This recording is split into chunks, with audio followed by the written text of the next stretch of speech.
FM 91,2 Radio Kota Batik News Interaktif Solotif. Assalamualaikum warahmatullahi wabarakatuh. Selamat malam kawan.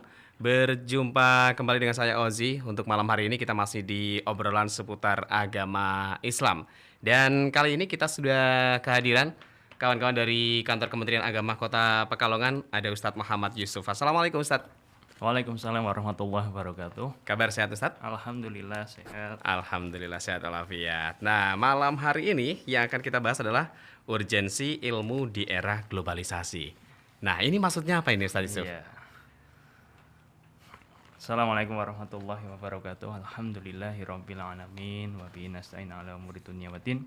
Wassalatu wassalamu ala asrofil anbiya'i wal mursalin sayyidina wa maulana Muhammadin wa ala alihi washabbihi ajmain. Qala Allah Ta'ala fil Qur'anil Azim, a'udzu billahi minasyaitonir rajim. Yarfa'illahu alladhina amanu minkum walladzina utul ilma darajat. Wallahu bima ta'maluna khabir. Amma ba'du. Nah, langsung saja berkaitan dengan urgensi ilmu di era globalisasi ataupun digitalisasi sekarang. Seperti yang tadi saya kutip ayatnya. Ilmu itu penting, bahkan kita mau berdagang cilok saja itu ada ilmunya.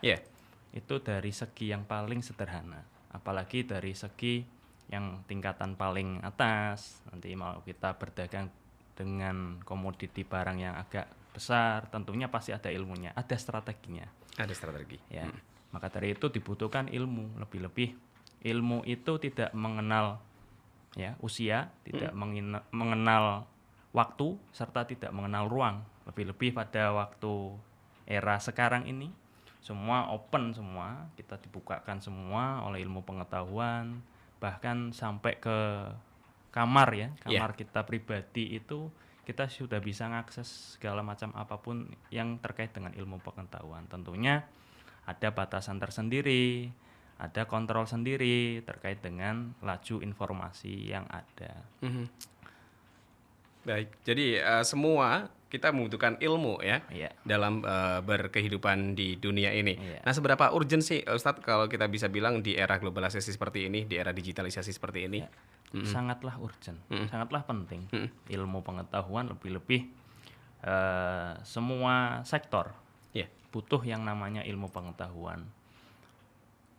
Ilmu pengetahuan tidak semata-mata kita berdasarkan pernyataan asumsi atau mengira-ngira. Kita misalkan ini ketika seorang insinyur membuat sebuah bangunan, tentunya tidak mengasal membuat bangunan ataupun konstruksi. Pasti ada caranya, ada ilmunya, ada perhitungannya. Nah, itu yang dinamakan ilmu, sehingga capaian maupun nanti hasil akhirnya itu pasti sesuai dengan apa yang diprediksikan, apa yang diproyeksikan. Jadi semacam itu.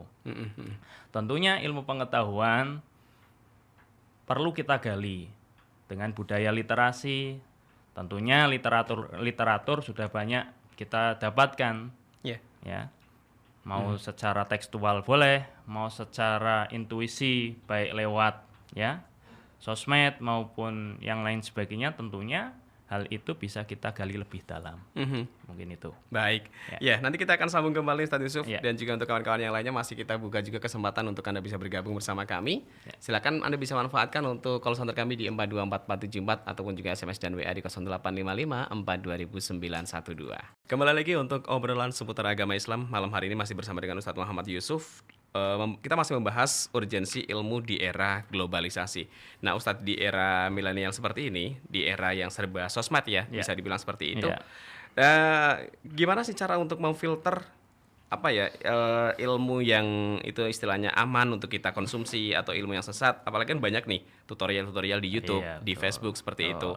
Nah, cara kita biar mungkin mempelajari satu ilmu di media sosial untuk lebih aman seperti apa sih, Ustadz? Terima kasih. Saya teringat dengan ayat Allah Subhanahu wa taala yang berbunyi, Ya ayyuhalladzina amanu in ja'akum fasikum binaba'in fatabayyanu an tusibu qauman bijahalatin fatusbihu 'ala ma fa'altum nadimin.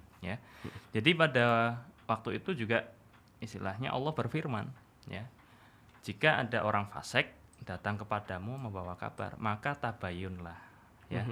Kalau bahasa kita maka konfirmasilah Iya. atau klarifikasilah, ya. Mm.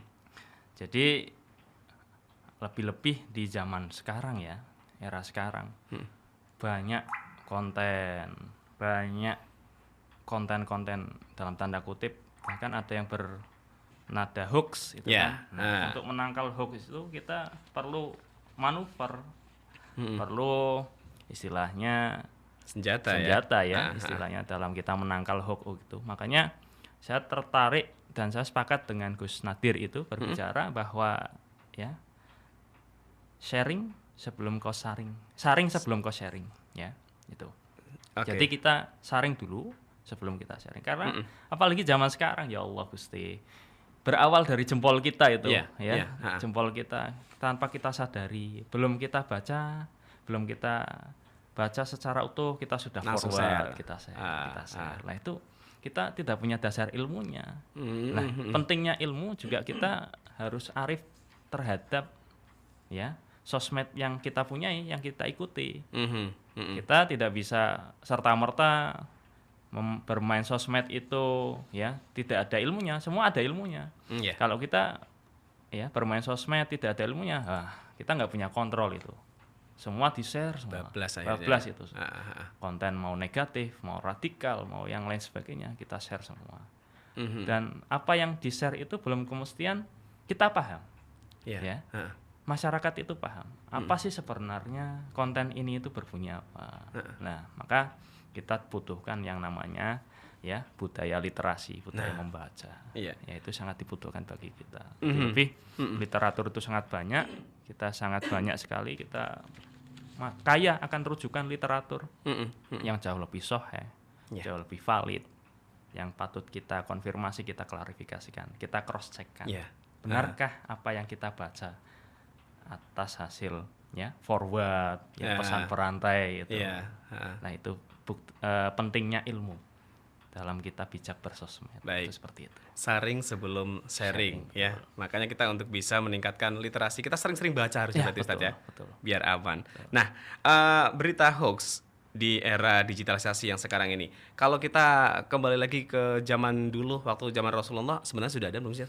Sebenarnya sudah ada. Ya, banyak. Nyatanya juga ada nabi palsu, Musailamah al-Kadzdzab dan lain sebagainya. Itu sebenarnya pada waktu dahulu itu ya hoax itu sebenarnya sudah merebak merajalela. Buktinya Allah sampai menurunkan ayat Hujurat ayat 6 itu. Ya, diantaranya pada waktu itu ya berkeliaran, berkecamuknya berita ya bohong maupun berita yang belum jelas kepastian kebenarannya. Nah, pada waktu itu Allah menurunkan ayat Hujurat ayat 6 itu. Cuma pada waktu itu karena belum ada semasif sekarang ya istilahnya di era sekarang, kita sudah ada ya alat teknologi yang canggih ya.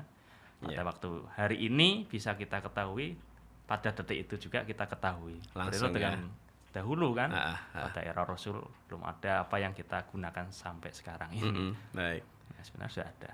Dari dulu sudah ada ya. Sudah ada. Cuman kalau misalkan kita bahas lagi ke zaman sekarang, istilahnya kalau misalkan kita ketahuan membuat hoax ataupun juga menyebarkan berita yang tidak benar, kita akan kena undang-undang ITE. Itu kan. Kalau zaman dulu seperti apa Ustadz untuk hukumannya? Pada waktu itu dulu ya itu adanya mungkin sanksi sosial ya. Nah, itu dicap sebagai tukang pembohong dan lain sebagainya. Karena pada waktu itu mungkin hanya syariat yang ada kan, istilahnya belum seperti ada undang-undang yang kenegaraan semacam itu, ya kan.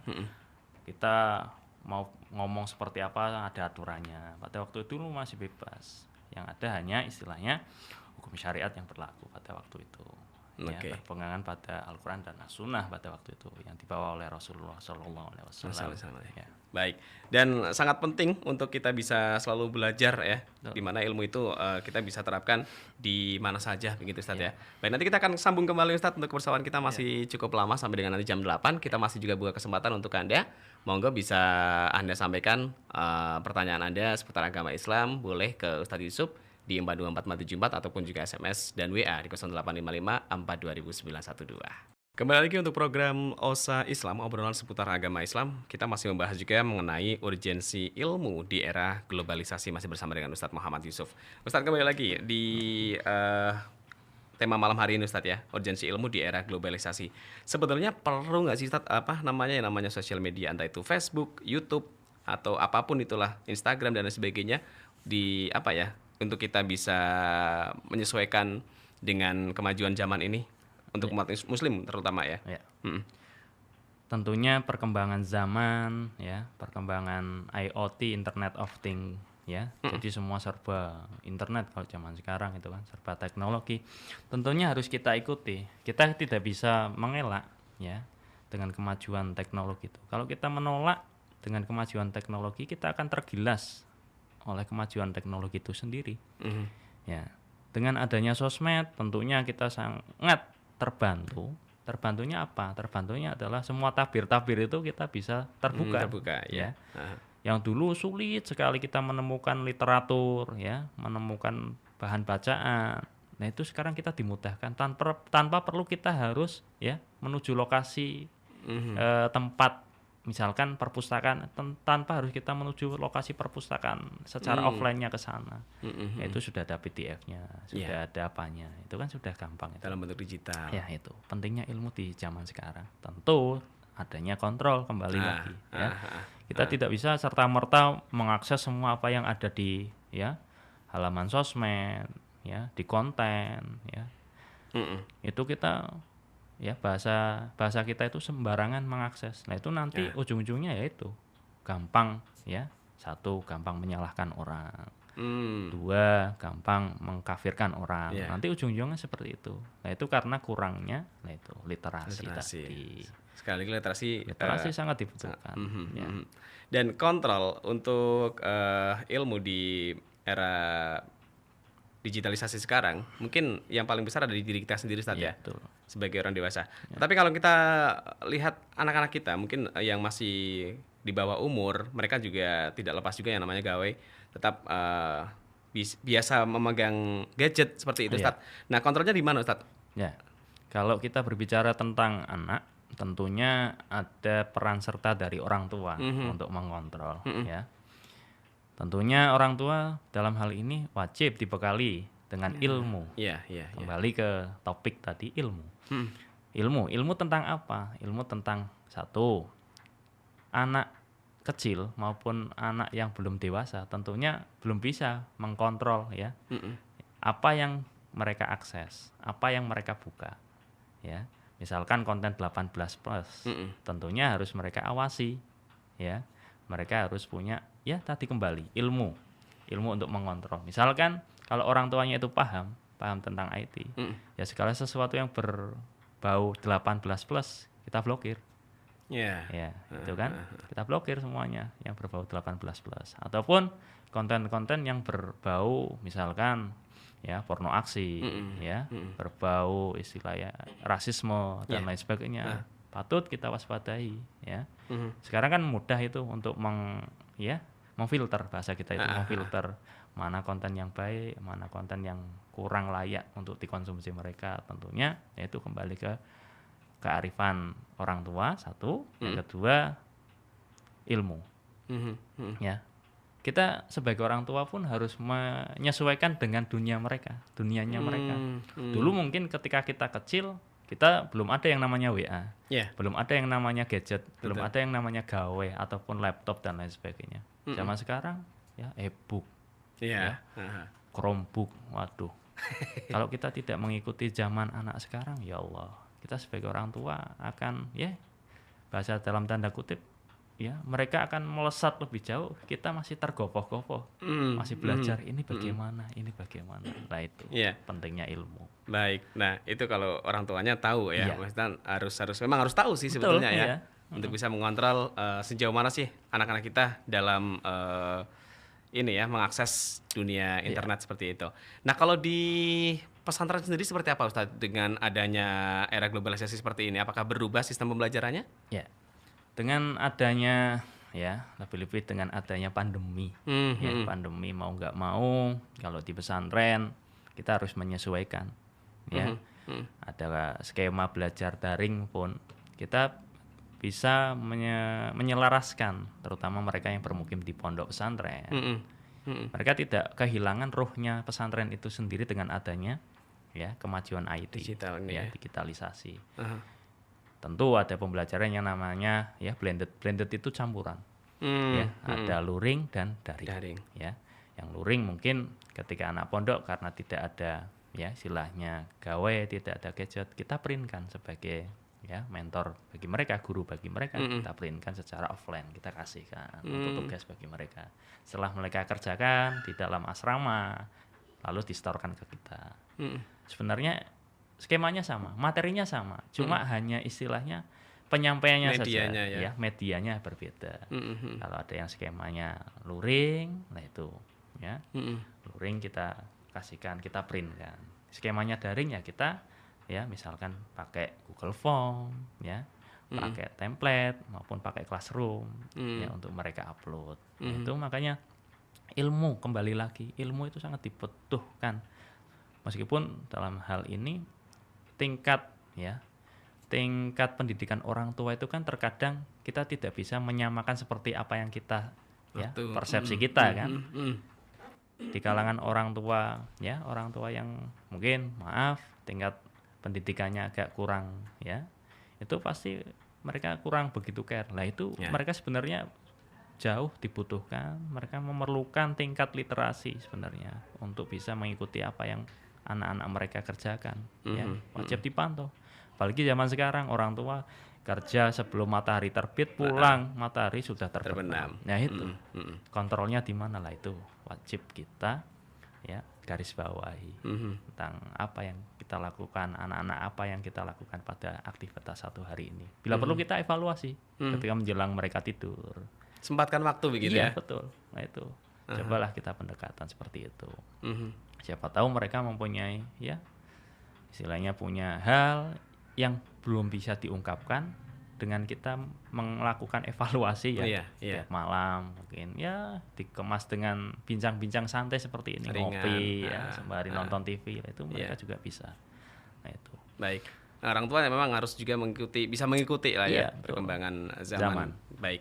Nah sebenarnya sampai dengan saat ini masih ada nggak sih Ustadz orang yang istilahnya dalam tanda kutip kolot, tidak mau mengikuti perkembangan zaman, tidak mau yang namanya laptop atau gadget segala macam apapun seperti itu Ustadz? Ya tentunya ada.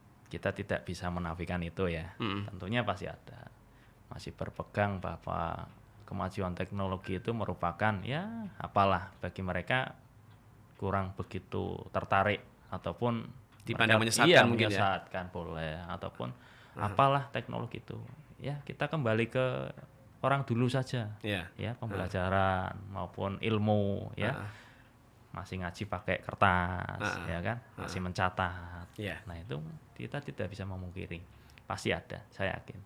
Mau di perkotaan, mau di pegunungan, mau di kawasan pedesaan ya pasti ada, tentunya ada. Ya dan itu pasti ada plus minusnya. Ada plus minusnya. Pasti. Jadi tidak semuanya terus mereka dalam arti minus gitu enggak ya? Enggak. Dan itu pun enggak terjadi di pedesaan saja Ustaz. Iya, di perkotaan ada. Perkotaan ada. Padahal kalau kita lihat di sana kehidupannya sudah lebih modern. Iya, lebih moderat, lebih madani kalau bahasa sekarang itu kan. Nah, itu sebenarnya ada. Cuma perspektif mereka, pola pikir mereka tidak bisa yang mungkin kita tidak bisa ya mempengaruhi mereka. Kokoh, kukuh dengan pendiriannya bahwa kemajuan teknologi itu hanya akan ya seperti tadi Panjenengan bilang menyesatkan dan lain sebagainya, menyulitkan. Ya. Sebenarnya perspektif yang mereka punya itu ya kita tidak bisa menyalahkan.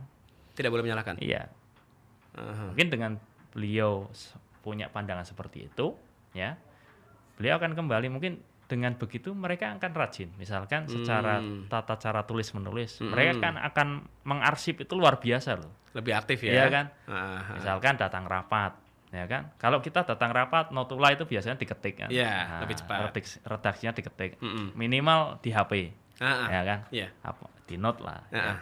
Mereka tidak, mereka catat secara manual, ya dengan catatan yang bagus, mereka arsip. Nah arsipnya ada. Nah itu kalau mereka yang istilahnya gemati ya, orang Pekalongan bilang itu, yang arsiparisnya rapi itu, yaitu ketika kita mau lihat arsip Notula ya bulan kemarin itu masih mereka tertata rapi. Nah, beda dengan kita, kalau kita sudah clear chat selesai itu. Betul. Nah, ataupun kalau kita simpan dalam file, ya, kalau itu ke delete ataupun ke format korup, selesai, ya. ataupun filenya korup selesai itu. Itu. Nah, jadi ada plus minusnya semua itu. Itu merupakan salah satu nilai positifnya mungkin ya. Tergantung perspektif kita. Tergantung perspektif kita. Ya. Baik, nanti kita akan lanjut kembali Ustadz untuk kebersamaan kita di OSA Islam, obrolan seputar agama Islam. Kita masih ada di OSA Islam, obrolan seputar agama Islam. Kita masuk menit-menit terakhir, Ustadz. Ini ada satu pertanyaan dari Ibu Anita di Bendan. Ingin menanyakan Ustadz, sebenarnya lebih utama mana sih antara ilmu agama atau ilmu pendidikan umum? Monggo Ustadz. Ya. Terima kasih atas pertanyaannya. Lebih penting mana sih antara ilmu agama dengan ilmu umum? Nah, ini yang menarik ini. Yeah. Kita masih terjebak dengan dikotomi. Dikotomi itu pengkotak-kotakan ya. Ada ilmu umum, ada ilmu agama. Sebenarnya ilmu itu sama ya. Ilmu itu sebenarnya ilmu apapun ya. Sebenarnya saya kurang setuju dengan adanya dikotak-kotakan antara ilmu agama, ilmu umum ya. Saya cenderung semua ilmu itu sama. Semua ilmu itu sama ya, mau ilmu umum, mau ilmu agama, tergantung kitanya. Kalau kita berbicara penting mana ilmu umum dengan ilmu agama, semuanya penting. Semuanya penting. Ya. Kita tidak bisa ya. Kalau mengejar ilmu umum saja, tentu agama kita, rohani kita itu akan kering, ya kan? Akan kering. Makanya dalam Al-Qur'an itu wala tansa nasibaka minad dunya kan. Ya. Jangan lupakan tentang dunia. Nah, itu bisa jadi ilmu agamanya iya, nah ilmu dunianya juga iya, ilmu umumnya juga iya. Ya itu. Jadi satu paket kalau saya bilang. Ilmu umum, ilmu agama harus oke semua. Tidak boleh dipisah-pisahkan ya. Makanya anak sekarang itu kan SD ya. Sepulang SD harus TPQ. Itu kan. Jadi semuanya itu harus berjalan secara beriringan kalau bisa. Nah, jadi membentuk karakternya itu lebih mudah nantinya. Dan anak akan lebih mudah menemukan jati dirinya. Ya, kalau kita hanya berbicara terpaku ya, ilmu umum, ilmu agama, mana yang lebih penting? Semuanya penting semua bagi saya. Baik, sama-sama pentingnya ya. Iya. Nah, beberapa waktu yang lalu pernah ada wacana dari pemerintah yang akan menghapus pendidikan agama di sekolahan. Itu sebenarnya gimana itu Ustadz untuk pandangan dari Ustadz sendiri? Nah, kalau menghapus mapel agama ya, mapel agama di sekolah lebih-lebih. Kalau kita kembali ke struktur kurikulum ya, lebih-lebih di sekolah ya, mapel agama itu mungkin porsinya dalam 1 minggu itu berapa jam. Itu mau dihapus, nah itu sungguh luar biasa kalau dihapus. Isu kalau itu benar-benar terrealisasi mau dihapus, nah anak kita akan semakin kekurangan santapan rohani. Semakin kering istilahnya ya. Itu. Nah, makanya kalau di sekolah umum ya maupun sekolah lah istilahnya, itu ada namanya pembiasaan baca doa dan lain sebagainya itu kan untuk membentuk karakter mereka. Karena sangat minimnya ya jam tatap muka dalam 1 minggu pelajaran agama itu berapa jam. Nah itu beda mungkin dengan sekolah yang benar-benar basicnya adalah ya basic agama. Tentunya mereka akan surplus dengan yang namanya ya pendidikan agama, mata pelajaran pendidikan agama. Nah itu yang patut kita istilahnya pertimbangkan untuk membentuk karakter anak sekarang itu kan tentunya harus ada ya dari pembiasaan agama itu sendiri ya. Kalau kita murni hanya mengejar agamanya mengejar dunianya saja, ilmu umumnya saja, tentunya mereka akan ya itu akan seperti itu ya. Kekeringan akan rohani ya itu nanti ujung-ujungnya mereka akan mudah disusupi oleh orang-orang yang tidak berkepentingan. Iya, betul. Malah justru bahaya ya. Itu bahaya. Baik, apalagi kalau misalkan kita lihat di sekolah umum jam mapel agamanya sudah sedikit mau dihapus. Lah itu. Nah, itu isu-isu yang mungkin ya patut harus kita redam itu. ya, isu-isu semacam itu. Baik. Nah, kalau dari Kemenak sendiri menanggapi isu seperti itu, mungkin ada tindakan khusus gitu, Ustadz? Ya, kalau dari Kemenak sendiri itu kan kalau di bawah Kemenak ada yang namanya madrasah itu kita sudah mempunyai 5 mapel khasnya Kemenak ya. Ada akidah, ya, ada fikih, ya, ada ada sejarah kebudayaan Islam, ya, dan lain sebagainya itu kan. Nah, itu menjadi ya satu kesatuan yang sangat lengkap bagi ya Kementerian Agama. Iya. Di bawahnya itu kan ada madrasah. Nah, itu sangat kaya dengan pelajarannya. Ilmu agama ya. Apalagi yang basicnya ya pesantren itu kan ada muluknya sendiri ya. Misalkan ada tarikhnya sendiri, ada balaghahnya sendiri, muluknya sendiri. Itu sangat banyak sekali. Maka sudah paket lengkap lah. Iya. Ya, itu. Baik. Yang terakhir Ustadz, mungkin untuk mengakhiri acara kita malam hari ini, mungkin ada yang sedikit ingin ditambahkan sama Ustadz Yusuf, monggo. Ya. Untuk closing ya, nanti berkaitan dengan topik ya urgensi ilmu ya di era digitalisasi dan globalisasi. Hanya kutipan yaitu tadi kembali ke ya saring sebelum kau sharing, yaitu satu hal itu yang wajib kita ya garis bawahi. Tentunya pada era sekarang wajib semua orang harus belajar ya, mempunyai budaya literasi yang cukup memadai ya. Bahkan kewajiban kita menuntut ilmu itu kan sampai liang lahat, sampai meninggal. Utlubul ilma minal mahdi ilal lahdi gitu kan. Bahkan ditambahkan dengan hadis Rasul utlubul ilma walau bisin itu kan. Carilah ilmu sampai ke Cina. Ada apa sih dengan Cina? Ternyata Cina itu kan sebenarnya peradabannya sangat sudah maju pada waktu itu. Makanya Rasul sampai ya hadisnya seperti itu, utlubul ilma walau bisin, sampai ke Cina. Ternyata Cina itu kan peradabannya sangat banyak itu dan temuan-temuannya sangat luar biasa kan. Makanya sampai sekarang Cina itu masih eksis kan. Iya. Bahkan menguasai dalam pangsa apapun kan. Betul. Semua made in Cina. Iya. Semua made in Cina. Apa yang kita temukan sekarang made in Cina semua ya. Ya. Itu mungkin. Cikal bakalnya embrionya dulu dari itu. Nah, hadis sekarang sudah kita buktikan ternyata. Nah, itu. Baik. Terima kasih sekali lagi Ustadz atas kehadirannya di malam hari ini. Mudah-mudahan kita bisa berjumpa lagi dengan kesempatan ya. Dan sehat-sehat terus untuk Ustadz Yusuf. Amin. Baik, berakhir pula kawan untuk kebersamaan kita di obrolan seputar agama Islam edisi hari ini. Kita akan berjumpa lagi di lain kesempatan. Di sini Anda bisa ikuti perjalanan Halo Kota Batik. Assalamualaikum warahmatullahi wabarakatuh.